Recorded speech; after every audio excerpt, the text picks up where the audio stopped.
ఈ రోజు హైదరాబాద్ లోపల అనేకమైనటువంటి ఐటీ కంపెనీలు వచ్చిన మేము ఉద్యోగాలు వేలాది ఉద్యోగాలు లక్షలాది ఉద్యోగాలు ఇస్తున్నామని చెప్పి మాట్లాడుతూ ఉన్నారు కానీ చెప్పి ఆ ఉద్యోగాలన్నీ ఎవరు చేస్తున్నారు?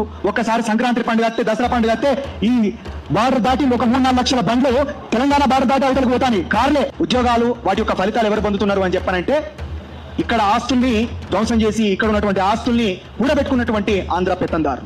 పవన్ కళ్యాణ్ గారికి నాగేశ్వరకి జరిగిన ఇష్యూలోకి ఆంధ్ర తెలంగాణ మధ్య ఏ రేంజ్ లో చిచ్చు పెట్టడానికి ట్రై చేస్తున్నాడో చూడండి. సరే, నీ పాయింట్ ఆఫ్ వ్యూలోకి వద్దాం. ఐటీ జాబ్లన్నీ ఆంధ్ర వాళ్ళకి వస్తున్నాయి, ఆంధ్ర వాళ్ళకి వస్తున్నాయి అంటే ఇప్పుడు ఐటీ కంపెనీ నుంచి రిక్రూట్ చేసుకుంటే ఎవడు పలానా స్టేట్కే జాబ్ ఇవ్వాలి, ఆంధ్ర వాడికే జాబ్ ఇవ్వాలని ఎక్కడ ఉండదు కదా. ఎవరికి స్కిల్ ఉంటే, ఎవరి టాలెంట్ ఉంటే ఆడికేస్తారు. ఆంధ్రోడి స్కిల్ ఉంటే ఆంధ్రాడికి ఇస్తారు, తెలంగాణకు ఉంటే తెలంగాణకి ఇస్తారు. అంతే తప్ప ఆంధ్ర వాళ్ళకి ఇవ్వాలని ఎక్కడ ఉండదు కదా.